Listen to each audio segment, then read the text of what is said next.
Geometric progression में, अब जरा खामोश हूं, अगर आपने कोई टर्म्स के हिसाब से चलना है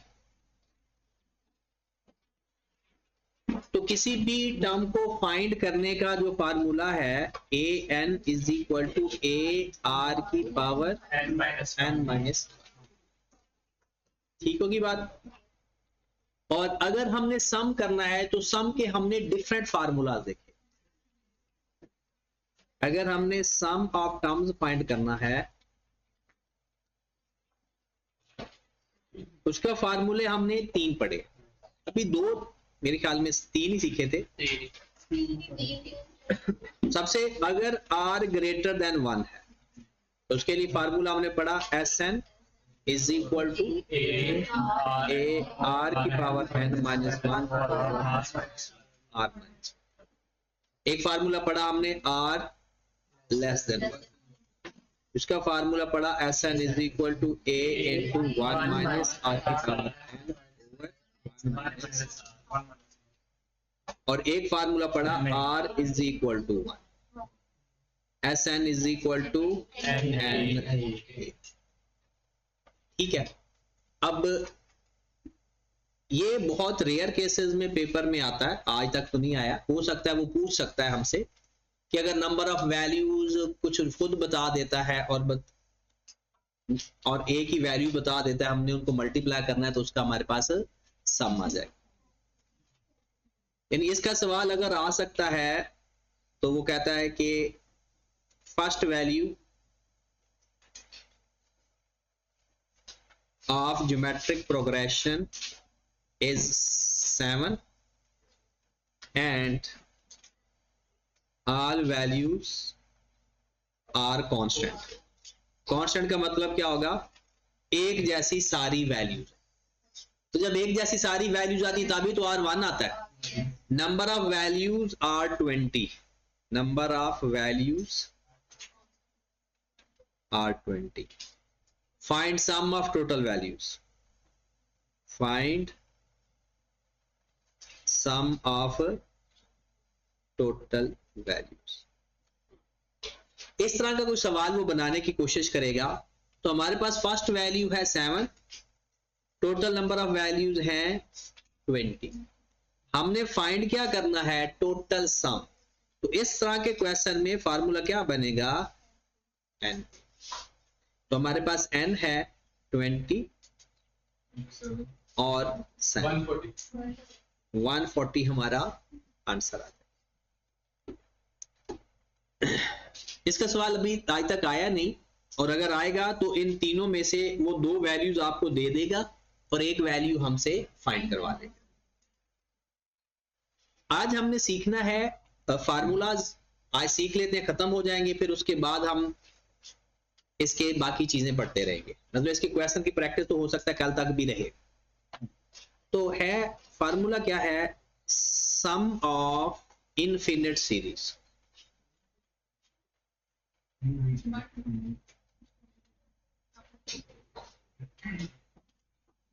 सम ऑफ इनफिनिट सीरीज। अगर r लेस देन 1 है तो सम ऑफ इनफिनिट सीरीज का फार्मूला होगा s infinite is equal to a over 1 minus r। अगर r लेस देन 1 है तो s इनफिनिट का फार्मूला होगा a ओवर 1 माइनस r, और अगर r ग्रेटर देन 1 होगा तो इस s इनफिनिट का फार्मूला होगा इनफिनिट। फिर इसका आंसर ही इनफिनिट होगा, मतलब है फार्मूला लिखने की जरूरत। s इनफिनिट का मतलब क्या है, इनफिनिट सीरीज का मतलब होता है इसने खत्म ही नहीं कभी होना, इसने कभी खत्म ही नहीं होना।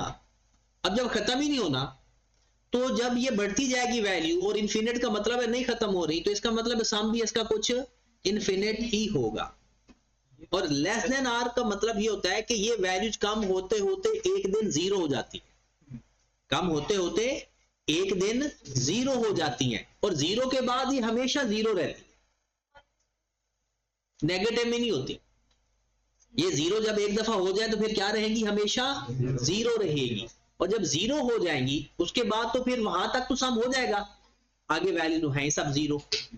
तो इसलिए आर लेस देन 1 होगा तो इसका इनफिनिट पॉसिबल होगा, और अगर आर ग्रेटर देन 1 होगा तो इसका सम इनफिनिट आ जाएगा, तो उसको सम करने की फिर जरूरत नहीं है। अब इसमें क्या मतलब है कि सपोज दैट हमारे पास एक वैल्यू है 81, 27, 9 एंड सो ऑन। कहता है find sum of infinite series. कहता है इसका सम फाइंड करके दे। तो ए इसमें कितने है, आर कितना है, आर कितना है इसका 1/3। एन इसमें है ही नहीं। जब क्वेश्चन के अंदर एन ना गिवन हो या और ना फाइंड करना हो तो याद रखो वो इनफिनिट सीरीज होती है। क्या निशानी होती है इसकी, ना एन गिवन हुआ करेगा ना एन फाइंड करना होगा, तो समझो ये इनफिनिट सीरीज का सवाल, यही इसकी निशानी है। ना एन गिवन होगा ना एन फाइंड करना होगा। ओके होगी बात। तो अब हम क्या करेंगे, एस इनफिनिट किसके बराबर आएगा, ए ओवर 1 माइनस आर। ए किसके बराबर है 81 ओवर 1 माइनस 1 बाय। कैलकुलेटर में आप एज इट इज पुट कर दोगे आपका आंसर आ जाएगा, इसको सॉल्व करने की जरूरत नहीं। कैलकुलेटर में डिवाइड का साइन यूज करने की बजाय फ्रैक्शन का साइन यूज किया करो, तो आपके कैलकुलेटर में एज इट इज इसी तरह से आंसर नजर आना चाहिए, या अगर थोड़ा सिंप्लीफाई करना तो कर लो। 121.5 121.5 सबका यही आ रहा है। अगले सवाल पे चलें। अब इसके फार्मूलाज इस चैप्टर के खत्म हो, अब इसके क्वेश्चन है, डिफरेंट टाइप के क्वेश्चन है। पहले इनफिनिट सीरीज का सवाल जो पेपर में कई बार आया हुआ है वो देखते हैं। तो कहते हैं revenue of a company in first year is rupees 840 million and decline 10% every year of the previous. Find sum of या total revenue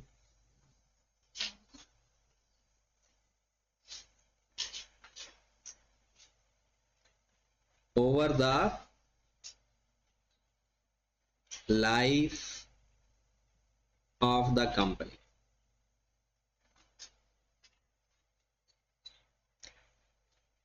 सवाल पहले देखें, revenue of the company in first year is rupees 840 million and decline 10% every year of the previous. Find sum of total revenue over the life of the.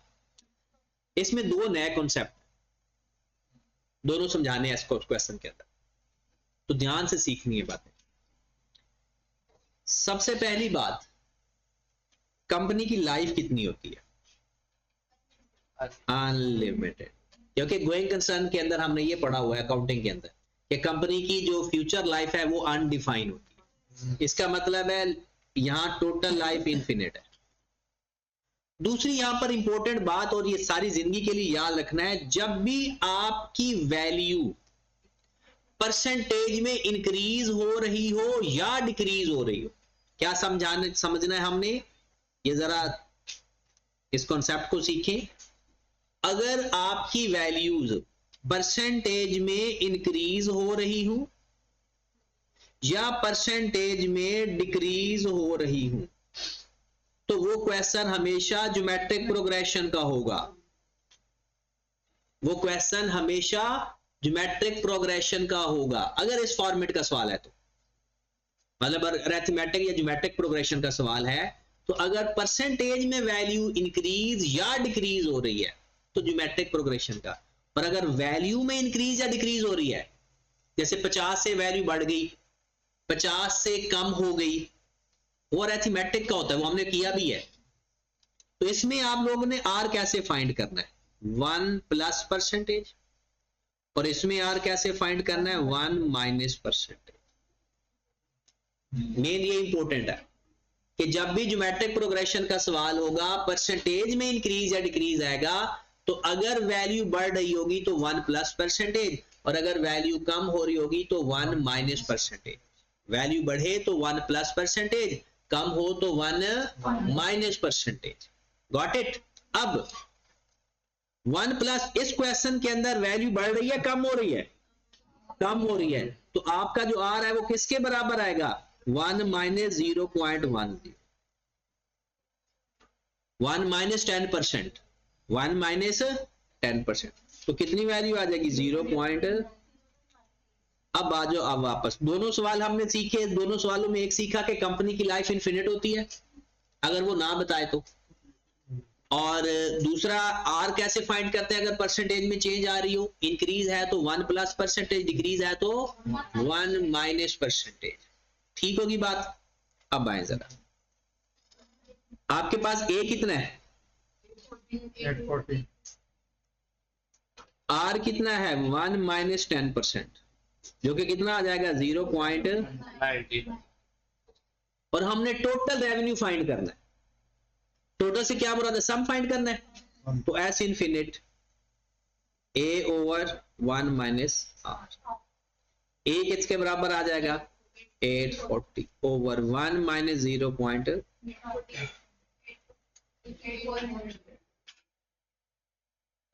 ये हमारे पास answer uh,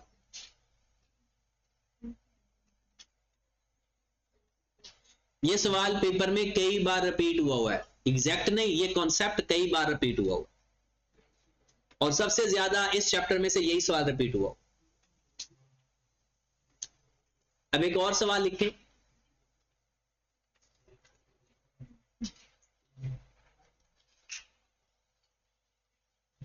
a loan of ₹1,500,000 is to be paid into number of installments in such a way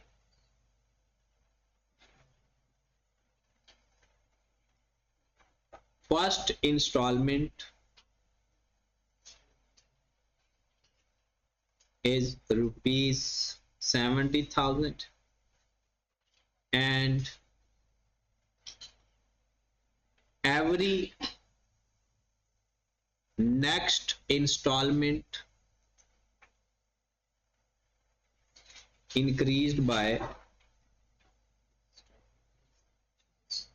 25% of the previous installment. In how many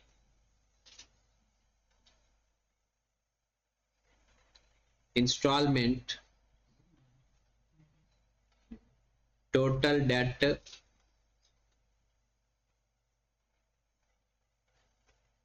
to be paid?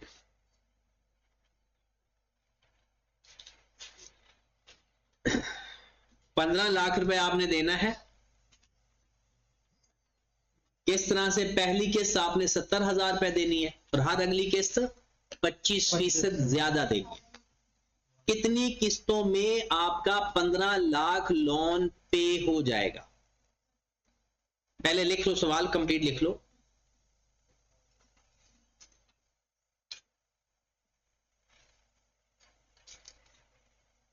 लिख लिया सवाल?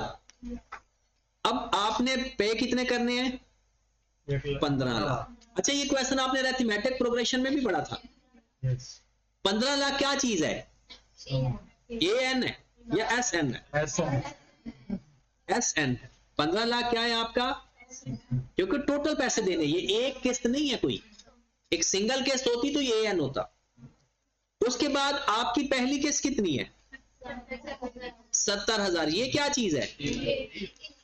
ये A। हर अगली किस्त increased by, अगर ये होता ना इंक्रीज बाय 2500 तो ये अरिथमेटिक प्रोग्रेशन का सवाल होता। वो कहता है इंक्रीज बाय 25%, तो ये किसका सवाल है? ज्योमेट्रिक प्रोग्रेशन का सवाल।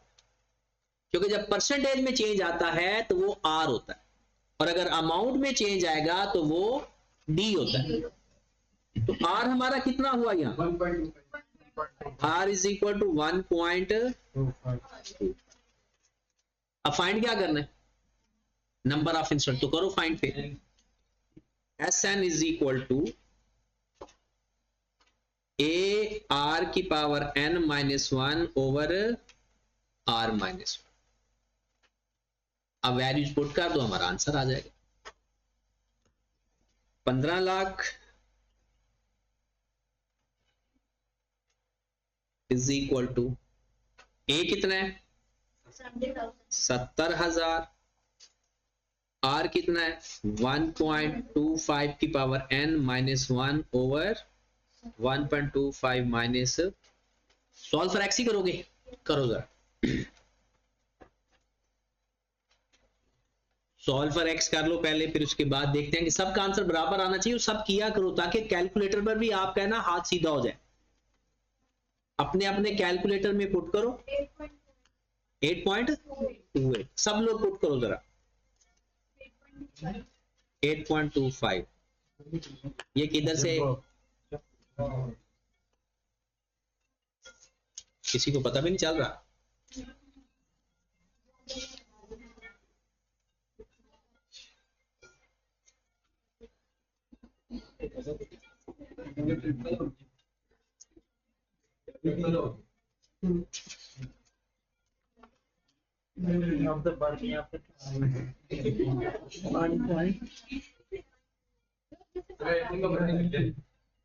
देखो जरा किसका मोबाइल बोल रहा है, पता नहीं चल रहा।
एट पॉइंट और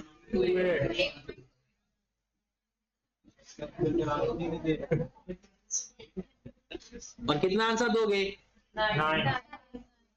अच्छा, इसको राउंड ऑफ नहीं करते होते। इंस्टॉलमेंट को कभी भी राउंड ऑफ नहीं करते, राउंड अप करते हैं। राउंड ऑफ होता तो ये 8 आंसर आता, क्योंकि पॉइंट के बाद 5 या 5 से ज्यादा होता तो बढ़ाते हैं, 5 से कम हो तो नहीं बढ़ाते। बट इंस्टॉलमेंट को हमेशा राउंड अप करते होते हैं। वजह क्योंकि 8 किस्तों में 15 लाख पूरा नहीं होना था। जो 9वीं किस्त है वो अमाउंट कम होगी, लेकिन किस्त तो वो देनी है ना, किसने ये 9 ही बनेगी। क्वेश्चन के अंदर इंस्टॉलमेंट आ जाए या टाइम आ जाए, इसको हमेशा राउंड अप करते होते हैं। राउंड अप का मतलब है पॉइंट के बाद कुछ भी आ जाए, एक वैल्यू बढ़ा देनी है। वो कहता है कि कितने साल या किस साल के अंदर, तो फिर राउंड अप करते हो। अगले सवाल पे आए। अच्छा एक तो सवाल ये दो, जो मैं सवाल अभी करवा रहा हूं ना, ये पास पेपर के सवाल है, और इसका मतलब है आपको इसी जैसे सवाल आते हैं पेपर, यानी बुक से सवाल तो पता नहीं आएगा या नहीं आएगा, तो बुक से बेहतर है। ये मैं करवा रहा हूं ना, अगर ये वो मैं बुक वाले, मैं अगर जैसे अगर वो पहले करवा देता वो भी आसान है, वो बताया नहीं ना अभी, तो मुझे पता है आप लकीर के फकीर हो। कर लिया। अच्छा अगला सवाल देखो। अच्छा एक सवाल इसका इस तरह से भी आ जाता है, अ लोन ऑफ रुपीज 500,000 कर लेते हैं, is to be paid into installment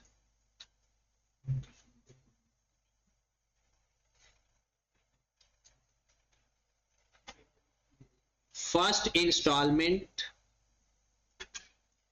is rupees 25,000, every next installment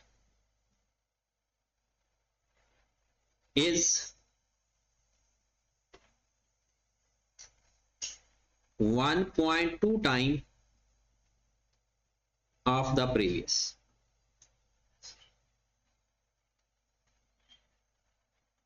In how many installment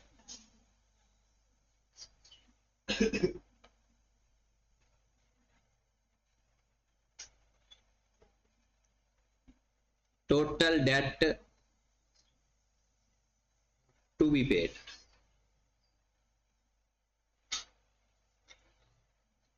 हाँ जी, आपने लोन लिया 5 लाख का, आपने किस्तों में पे करना है, पहली किस्त कितनी 25,000 और हर अगली किस्त 1.2 टाइम ऑफ द प्रीवियस। ये जो 1.2 क्या चीज है, ये एग्जैक्ट आर है, इसको 1+ % वगैरह करने की जरूरत नहीं। अब आपके पास पेपर में देखें ना 1.2 टाइम, 2 टाइम, 3 टाइम, 4 टाइम, वो मल्टीपल को बोलते हैं। ये जो टाइम का जिक्र होता है ना 2 टाइम, 1/2 टाइम या 3 टाइम या 4 टाइम, ये मल्टीपल को बोलते हैं, और आर ही तो मल्टीपल होता है। तो ये परसेंटेज भी होता है तो 1+% करते हैं, और अगर 2 टाइम बताया हो, 1.2 टाइम बताया हो, तो ये डायरेक्ट आर होता है। चलें जी, सवाल फिर ये हो गया, SN ए आर की पावर n -1 ओवर SN कितना है 5 लाख,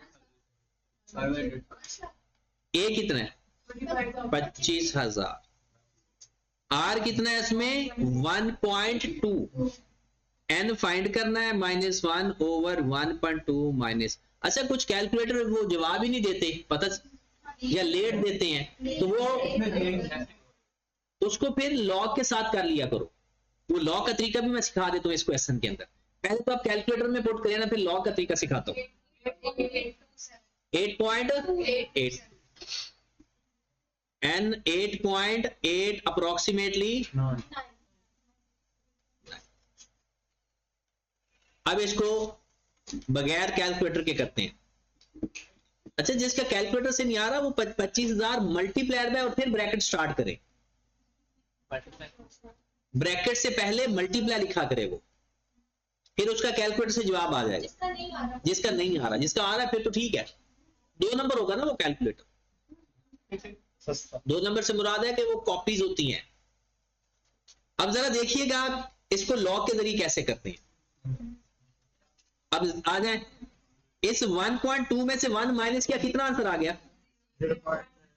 और उस 0.2 को यहां पर आकर मल्टीप्लाई करें। 0.2 multiplied by 5 lakh, 0.2 multiplied by 5 lakh कितना आ रहा है, 1.2 में से 1 माइनस किया 0.2 बच गया, 1 लाख, 1 लाख को 25,000 पे डिवाइड कर दो, 4 आ गया। 4 में ये -1 इधर -1 और उधर आकर क्या हो जाएगा, तो लिख दूं डायरेक्ट 5 इज इक्वल टू 1.2। अब लॉग ले लो, लॉग का पता है ना प्रॉपर्टी, जो पावर होती है वो पहले आ जाती है, टेकिंग लॉग ऑन।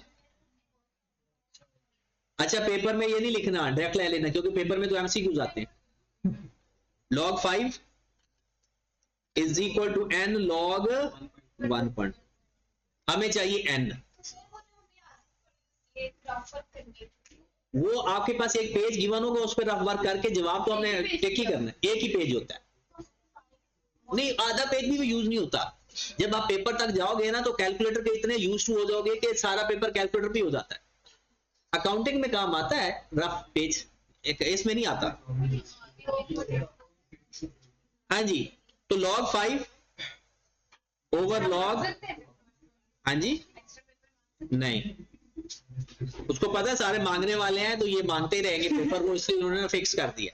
अच्छा ये log से log कैंसिल नहीं होता क्योंकि ये मल्टीपल होता है उसका डायरेक्ट, तो आपने कैलकुलेटर पे डायरेक्ट लिखे log 5 डिवाइडेड बाय log 1.2, तो n आपका आ जाएगा 8 पॉइंट अप्रोक्सीमेटली। तो या तो आप कैलकुलेटर में पुट करके सॉल्व फॉर एक्स कर लेना, या फिर इसको सिंपलीफाई करके एंड पे लॉग ले लेना।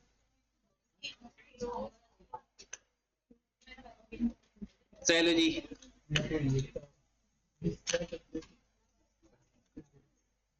Next question. अच्छा पेपर में जितने भी सवाल आ चुके हैं वो मैंने आपको करवा दिए, जिस जिस तरह के भी सवाल आए हुए हैं, चाहे अरिथमेटिक प्रोग्रेशन के हैं या ज्योमेट्रिक प्रोग्रेशन के हैं। अब आपकी बुक पे चलते हैं कि आपकी बुक में जो जो सवाल आपसे नहीं हुए। राउंड ऑफ, तो यार वो राउंड ऑफ का मतलब होता है चाहे 8.1 भी आ जाए ना, आपने इसको बढ़ाना ही है, और राउंड ऑफ होता तो ये 8 होता। राउंड देखो ना, राउंड ऑफ का मतलब होता है अगर 8.1 8.5 या इससे ऊपर कोई नंबर आ जाए तब 9 करना है, और अगर 8.4 या 3 है फिर 8 ही रखना है। और राउंड अप होता है चाहे जो मर्जी आ जाए पॉइंट में, आपने बढ़ाना होता है। सर शुरू में जब फार्मूला लिखा है तो वो एक फार्मूला लिखा है शुरू में।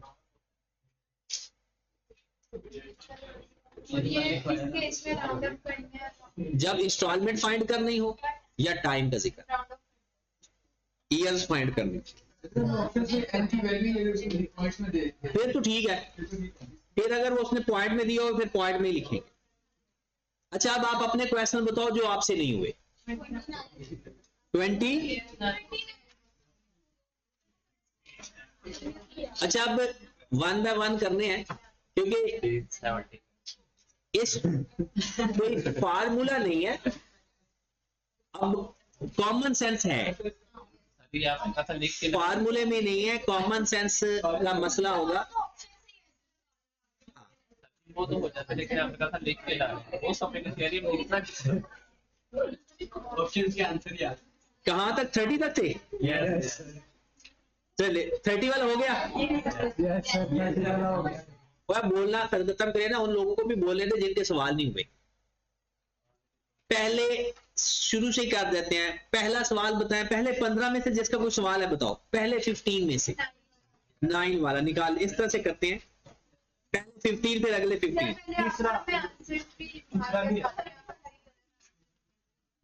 हाँ इस बुक के अंदर आंसर गलत है, पहले 15 वाला ठीक है। पहले 15 में से आपने कहा जी आपका 9 क्वेश्चन है। चले तो बोलो नाना सवाल, फिर पता नहीं चलेगा। ये पंखा बंद कर दो।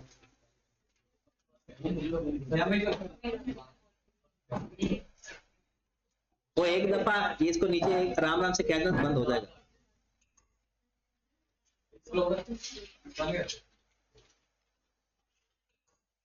इसमें एक कितना है? X square. इसमें आर कितना है? अच्छा, इसका तरीका जो सबसे आसान होता है ना, एक्स ओवर एक्स स्क्वायर करोगे या 1 ओवर एक्स करोगे, एक ही बात है। इन दोनों को आपस में डिवाइड कर दो या इन दोनों को आपस में डिवाइड, क्योंकि माइनस करके तो हो नहीं रहा बराबर। उसने कहा है 231st टर्म, तो A31 उसने हमसे पूछ लिया। A31 का फार्मूला होगा ए आर की पावर 30। ए हमारे पास एक्स स्क्वायर है और आर हमारे पास है 1 ओवर एक्स की पावर 30 कर देते हैं, क्योंकि 1 की पावर 30 तो 30 1 ही होगा। अब ये तो आपको पता होगा कि जब एक जैसे बेस वाले आपस में डिवाइड हो रहे होते हैं तो उनके पावर आपस में माइनस हो जाते हैं। तो 1 ओवर एक्स की पावर 28 आंसर आ गया, क्योंकि एक्स स्क्वायर 30 में से माइनस हो जाएगा। 9 के बाद सवाल बताएं। 7 का आंसर 14 आया। 7 का आंसर 38 दिया। चलो देख लेते हैं। सम ऑफ सर्टेन नंबर्स इज 52, मतलब एस एन उसने बता दिया 52। ए कितना है? माइनस डी कितना है? 2, क्योंकि -6 फिर +2 हो जाएगा। तो वो अब फाइंड क्या करना है? Number of terms. तो S N is equal to A plus S N है ना, n over 2 2a plus n minus 1। S N कितना है? n over 2 2a minus 16 plus d कितना है? n माइनस 1 d तो लिख लिया हमने। अब इसको कैलकुलेटर में पुट कर दो, सॉल्व फॉर x कर दो आंसर। क्वाड्रेटिक इक्वेशन से भी हो जाता है और कुछ लोगों के कैलकुलेटर से हो जाता है। ये हो जाता है क्योंकि कैलकुलेटर ना डिफरेंट टाइप्स के हैं, नाम ऊपर एक ही होता है, अंदर फंक्शन डिफरेंट टाइप के होते हैं। तो इसलिए अगर मैंने आपको कहा भी था कि अगर आपके कैलकुलेटर से ना हो रहा हो तो ब्रैकेट से पहले मल्टीप्लाई का साइन लिख देना, फिर आपका हो जाएगा, फिर सबके कैलकुलेटर से हो जाएगा। क्या देखना? मैंने देखा हुआ है। क्वेश्चन नहीं लंबा जो तरीका ही नहीं है उसमें, तरीका ही एक है। आपने किस तरह से किया है? पहले ये कर लो, ये हो गया। अब इसको या तो सिंपलीफाई करके क्वाड्रेटिक इक्वेशन में ले जाओ या फिर इसको ब्रैकेट से पहले मल्टीप्लाई लगा दिया करो। मैं लिख देता हूँ यहाँ मल्टीप्लाई कर लिख देता हूँ।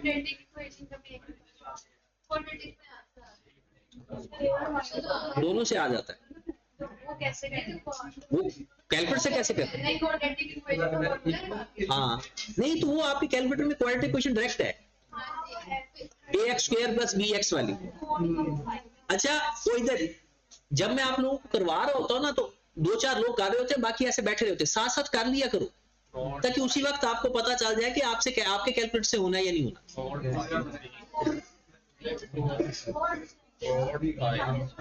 n कितना आ रहा है इसका? 13 और 0 और 0 तो हो नहीं सकता ना।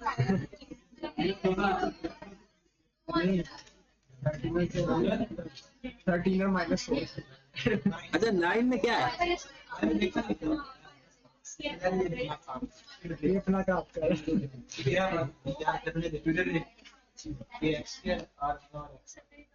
ये तो कॉमन सेंस हो जाता है कि एक कम हो रही है पावर, x की पावर 0 तो r 1/x कैसे आया? r कैसे फाइंड करते हैं? ये A31 फाइंड करना था ना, तो क्या फार्मूला बनेगा A31 का? ए आर की पावर n-1। तेरा मैथ है ना पहले? ए आर की पावर 30 n-1, तो एग्जाम्पशन वापस ले। ये आई क्या आपको पता चल गया ना ये इस वीडियो से, उसने वैसे ही एग्जाम्पशन वापस कर लेनी है आप। तो ए 1 ओवर एक्स के ऊपर यहाँ 30 आना था ना, अब 1 की पावर 30 होगी तो 1 ही रहेगा, और x की पावर 30, x 30 हो गया। और सवाल बताएं पहले 15 में। थर्ड तीसरा सवाल, तीसरे सवाल में वो कहता है सम फाइंड करना है। पहली वैल्यू कितनी है, ये हो गया इसमें d कितना है, d कितना है 1, यस और नंबर ऑफ वैल्यूज कितनी है,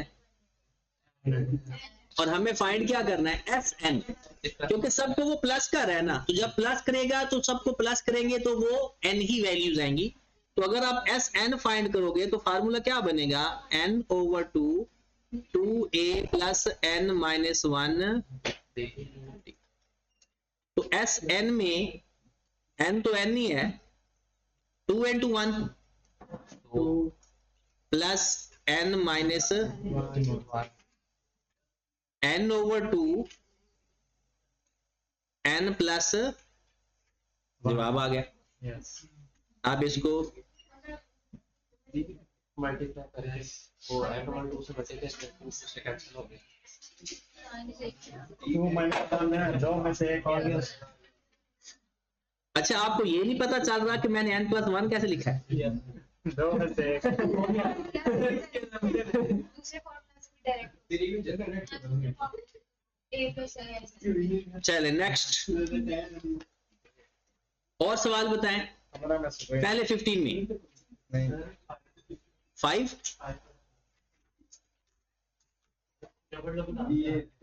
डबल डबल क्यों आ रहे हैं, इसके तो एक ही आंसर आ रहा है। देखिए इसमें a आपके पास क्या है, अच्छा कॉमन सेंस अगर वो तो अब है ही नहीं, कहां से इस्तेमाल करोगे।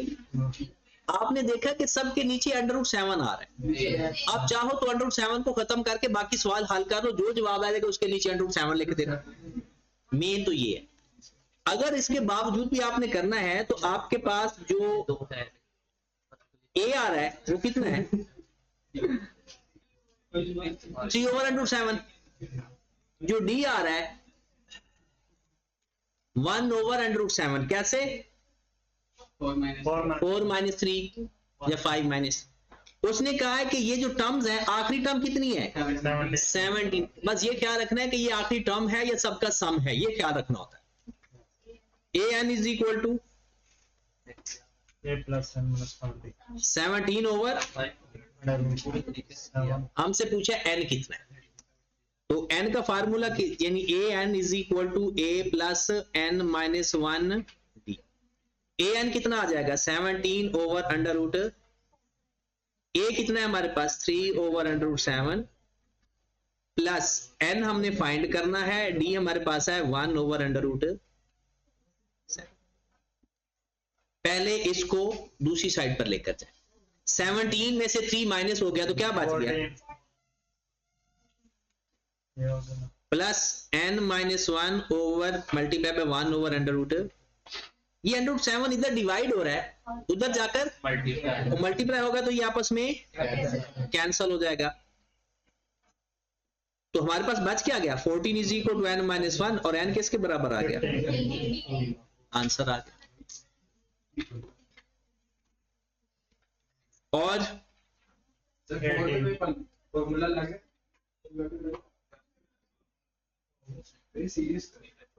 फोर में सम फाइंड करना है ना, तो इसमें a कितना है 2, b कितना है 2 n है 50, Sn फाइंड करना है। सारे इवन नंबर है ना, वो 50 है 50 इवन 50 ऑड। तो क्या करेंगे Sn फाइंड करना है हमने बेसिकली।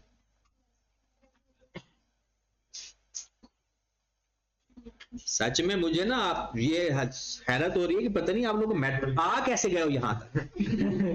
मतलब आपने मैट्रिक भी किया होगा, 8वीं क्लास 9वीं क्लास 10वीं, फिर चलो फर्स्ट ईयर सेकंड ईयर में आपका मैथ नहीं था कुछ लोगों का, वो बायो से आ गए, बट ये आपने 6 क्लास भी पढ़ी होगी 7 भी पढ़ी होगी, उसमें तो मैथ है ना। वो तो वैसे बात कर देते हैं A2 DB2 N50 S N हमने फाइंड करना है। हो जाएगा ना? अब तो आगे फार्मूले में पुट करना है। 19 क्वेश्चन नंबर पहले 15 से आगे चले, नेक्स्ट 15 में आए। 19 पहले बताया 16 हो गया सबका। हो गया सब में करवा शाबाश सर। मतलब आप लोग अपना नहीं हुआ था। नहीं हो गया 17 ये भी करवा लिया था। 18 हो गया था 18 हो गया था 19 सर 19 में लेके फादर चले 19 में करवा देते। ये इंपॉर्टेंट तो नहीं है लेकिन कर लेते। अच्छा, कोई सवाल गौर से सुना करें और सवाल को सही गलत तरीके से भी सवाल का जवाब आ जाता है। वैसे आपके पास क्वेश्चन की नेचर देखिए। A person is employed in a company at 3000 per month. 3000 एक महीने की सैलरी है एक एम्प्लॉय। 100 रुपए पर ईयर के बाद चेंज होती है मंथली सैलरी। इसका मतलब है कि अगर इस साल पूरे साल आपकी सैलरी 3000 है तो अगले साल 3100 होगी। पूरे साल हर साल हर महीने हर महीने 3100 होगी, फिर उससे अगले साल 3200। इस तरह से चल रहा है सवाल। The total amount which he received in 25 years. Yes 25 सालों में उसने टोटल अमाउंट कितनी रिसीव की और 25वें साल पे उसकी मंथली सैलरी कितनी है। अब सही वाले तरीके से अगर आप सवाल करोगे ना, देखिए आपके पास आज जो एक महीने की सैलरी है वो है 3000, ठीक है?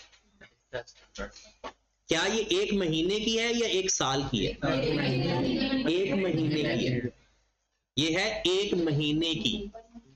तो टोटल सैलरी 25 महीनों की फाइंड करनी है या 25 सालों की फाइंड करनी है? और एक सवाल हमने बेसिक एग्जांपल में किया था, जिस तरह से डाटा होगा वैसे आपने बनाना होता है। तो आपको हर साल की सैलरी चाहिए, हर महीने की नहीं चाहिए। जब 25 साल बनाने हैं तो सैलरी भी कितनी होनी चाहिए? 25 सालों की। तो असल तरीका जो ये है, मैं नकल तरीके से भी करवाऊंगा, मतलब गलत तरीके से जवाब सही करेंगे। आपके पहले साल पता है कितनी सैलरी होगी? 36,000 पहले साल हर महीने की सैलरी 3000 है। 12 महीनों की कितनी? 36,000 अगले साल जब अगला साल आएगा आपकी पर मंथ सैलरी 3100 हो जाएगी। 3100 हो जाएगी। फिर अगले साल पूरे साल की सैलरी क्या होगी? 3100 मल्टीप्लाइड बाय 12, 37,200। अगले साल 38,400। मतलब पहले 3100 को 12 से मल्टीप्लाई किया, फिर 3200 को 12 से मल्टीप्लाई किया, फिर 3300 को 12 से मल्टीप्लाई किया, क्योंकि हर महीने मंथली सैलरी बढ़ रही है बट हर साल के बाद। ये वो कह रहा है बताओ 25 सालों के बाद कितनी सैलरी बनेगी। पहले साल की सैलरी, अब अगर मैं आपसे ये पूछूं कि 36,000 साल की सैलरी है या महीने की सैलरी है, और मुझे 25 सालों की चाहिए 25 महीनों की, तो बस ठीक है। फिर अब 25 सालों की सैलरी आएगी। डीएस में कितना आएगा? 1200। एन कितना है? 45 अब अगर आप एस एन फाइंड करोगे, S N is equal to N over 2a plus N minus 1। ये सारी वैल्यूज इसमें पुट करोगे तो आपके पास आंसर आ जाएगा 12 लाख 60,000 क्या? 12,60,000 12,60,000। बात समझ रहे हो? अब कुछ लोगों ने इसको 3000 से हल किया होगा, 3000 से और D100 रखकर, फिर जो आंसर आएगा एंड पे उसको 12 से मल्टीप्लाई करके आपका, क्योंकि वो 25 महीनों के हिसाब से आएगा, फिर एंड पे 12 से मल्टीप्लाई करेंगे तो वो 25 सालों के हिसाब से आ सकता है। तो ये फर्क आता है, वो पॉइंट्स का फर्क नहीं, फर्क नहीं आता, कुछ भी नहीं आता, फर्क नहीं आता। अगर आप इसको ए को 3000 रखते, एन निकालते हैं और एन डी को आप 100 लिखते, आप S25 निकालते, n over 2a plus n minus 1d, तो कितना आंसर आ रहा था? किसने अगर फाइंड किया हो 3000 के हिसाब से? नहीं, ये तो 5400 तो an है। SN की बात कर रहे हैं, 105 था। अब इसको 12 से आपने मल्टीप्लाई किया होगा तो 12 लाख। AN फाइंड करके A प्लस AN वाला फार्मूला लगाया था, उससे 1260। आना तो एक ही है, असल फार्मूला ये है। जब आपको साल 25 सालों का सम चाहिए तो आपके पास ए भी साल के हिसाब से होना चाहिए, डी भी साल के हिसाब से होना चाहिए। वहां पे वो 300 पुट कर सकते हैं ना N की जगह। कर सकते हैं। अब आपके पास आ गया 25वें महीने की सैलरी। अब मंथली फाइंड करनी है, अब डाटा भी मंथली लो, अब डाटा भी मंथली लो। जिस फॉर्म में सॉल्यूशन चाहिए उसी फॉर्म में अपने डाटा को कन्वर्ट कर लिया करो। अब आपके पास A25 आ जाएगा, A प्लस 24, ये आपका 5400। चलें जी, क्वेश्चन नंबर 25 साल के आखिरी साल में 25वां महीना तो नहीं जाता, देखें, हमने मंथली के हिसाब से फाइंड करना है। लेकिन मैंने पूछा ना लास्ट ईयर के अब उसका दूसरे तरीके से भी मैं बता देता हूं। आप ऐसा करो, इस डाटा से 36,000, 37,200 इस डाटा से भी फाइंड हो सकता है। कैसे? जब मैं A फाइंड करूंगा AN, तो ये मेरे पास आ जाएगा A प्लस 24D। A कितना है इसमें? 36,000 प्लस 24 इंटू D कितना है इसमें? 1200। कितना आंसर आ गया? इसका आंसर बताएं कितना आएगा? नहीं, 64800। ये 25वें साल पूरे साल की सैलरी है। और अगर 25वें साल में इतनी है तो 25वें साल के पर मंथ कितनी होगी? Divided by 12।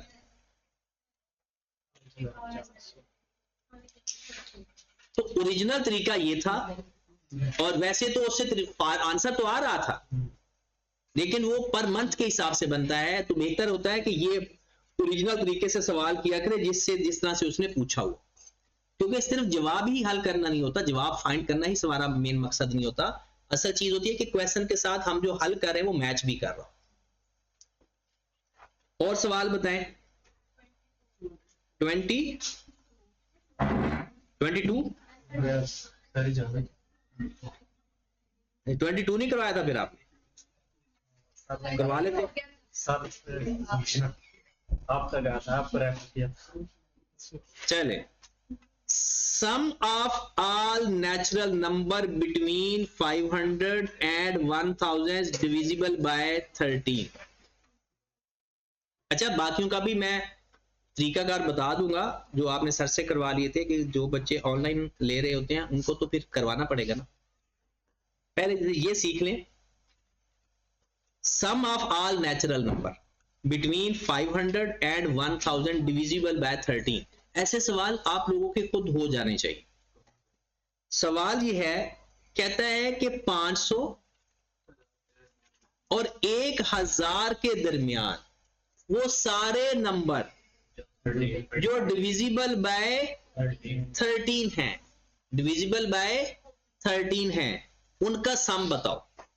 अब सबसे पहले आप लोगों ने कोई नंबर, एक क्या होता है हिट एंड ट्रायल मेथड। आप 500 को 13 पे डिवाइड करें, 501 को, 502 को, 503 को, इस तरह से करते जाएंगे, कोई ना कोई नंबर तो 13 पे डिवाइड हो ही जाएगा ना। अब एक तरीका तो ये है। दूसरा तरीका ये है, आप ऐसा करो कि 500 को 13 पे डिवाइड करो। बताओ जरा कितना आंसर आ रहा है? 38.46। 38.46। अब मैं आपको नंबर बता देता हूं पहला, कि जो 13 पे पूरा पूरा डिवाइड होगा। पता है वो नंबर क्या होगा? 13 मल्टीप्लाइड बाय 39। 13 multiplied by 39। कैसे पता चला मुझे? क्योंकि 500 का नंबर क्या आ रहा था? 38.46। एग्जैक्ट डिवाइड होने वाला अगला नंबर क्या होगा? 39 से मल्टीप्लाई कर दो। तो 13 को अगर हम 39 से मल्टीप्लाई करते हैं, वो नंबर आ जाएगा आपका 507। इसका मतलब है पहला नंबर 507 है और अगला नंबर कौन सा होगा? 520। अब तो 13 का डिफरेंस आता जाएगा ना, क्योंकि टेबल का 13 का डिफरेंस ही होता है। So on. अब मैंने जाना है आखिरी नंबर पे। अब मैं देखना चाहता हूं आखिरी नंबर कौन सा होगा। एक तरीका तो यह है कि मैंने 1000 को 13 पे डिवाइड करूं, फिर 999 को, फिर 998 को, या दूसरा तरीका कार क्या है, 1000 को मैं 13 पे डिवाइड कर देता। बताओ कितना आता है, कितना, 76.92 76.92। अब मैं आपसे, अब मैं 76 से मल्टीप्लाई करूंगा तो 1000 के अंदर नंबर आएगा, और 77 से मल्टीप्लाई करूंगा तो 1000 से अगला नंबर आएगा। तो मुझे कौन सा चाहिए, 500 से ऊपर वाला नंबर चाहिए था और 1000 से नीचे वाला नंबर चाहिए। तो मैं अब 13 को मल्टीप्लाई कर दूंगा 76 से, तो ये मेरे पास 988, ये मेरी सीरीज बन गई। मैंने फाइंड क्या करना है, अब बताया मैंने फाइंड क्या करना है। ये मेरी पहली टर्म है, ये मेरी आखिरी टर्म है। सबसे पहले मैं फाइंड कर लूं नंबर ऑफ टर्म्स।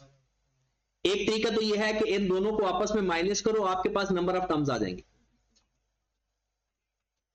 ये जो आपने डिवाइड करके लिखा हुआ है ना, या अपने फार्मूले से फाइंड कर लो, A N is equal to A plus N minus 1। ए एन कितना है, 988 आखिरी नंबर। ए कितना है, 507। एन मैंने फाइंड करना है। डी मेरे पास कितना है, 988 में 507 माइनस करो, 481 जो आंसर आएगा उसको 13 में डिवाइड करो, जो आंसर होगा उसमें 1 प्लस कर दो तो एन आ जाए। 28 डन। अब अगला टारगेट क्या है, हमें सम चाहिए। अब सम आप लोग, अगर आप लोगों में कॉमन सेंस अच्छे वाली है तो आप फार्मूला ये लगाओगे, क्योंकि ए एन भी है, ए भी है, एन फाइंड हो गया, हमारा जवाब आ गया। ओके होगी बात, ये 22 हो गया। अब अगला सवाल, और सवाल बताएं। 25 ये कॉमन सेंस है। ये तो कॉमन सेंस से करना है, और ये कॉमन सेंस से ही करना है। कॉमन सेंस कहता है कि डिवाइड इनटू 5 पार्ट्स जिसका सम 12.5 हो। पहली बात तो यह है कि चारों का ना हम सम करेंगे, जिसका सम 12.5 आ ही नहीं रहा वो तो आंसर हो नहीं सकता। जैसे ना डी का हो सकता है, ना बी का हो सकता है, मतलब इनका सम ही 12.5 नहीं आ रहा। ठीक है, तो हमारे पास आंसर ही एक बच गया, और उसकी पहले और आखिरी रेशो भी 2:3 आ रही। चले बाकी जो क्वेश्चन है ना, जो ऊपर वाले क्वेश्चन आप लोगों ने करवा लिए थे सर से, वो भी मैं करवा दूंगा नेक्स्ट क्वेश्चन लेक्चर के अंदर। और अब आप लोगों ने ये चैप्टर कंप्लीट करना है। कितने टोटल क्वेश्चन है इसके, 26 में क्या है, 26 नहीं हुआ आपसे? अच्छा मैं लिख देता हूं, इसमें आपके पास ए है 1, आर है 3, एस एन है 7000, एन फाइंड करना, आंसर आ जाएगा। ठीक होगी बात। तो अब ये चैप्टर आपने कंप्लीट करना है, और कल जो क्वेश्चंस आप लोगों को मसला करेंगे कल डिस्कस करेंगे, और उसके बाद इसका एडिशनल क्वेश्चन भी करने हैं आपने। आने वाले दिनों में अब इसका टेस्ट कब है, मैथ का वेडनेसडे को होता है। वेडनेसडे को इस कंप्लीट चैप्टर का आपका टेस्ट हो, एडिशनल भी साथ।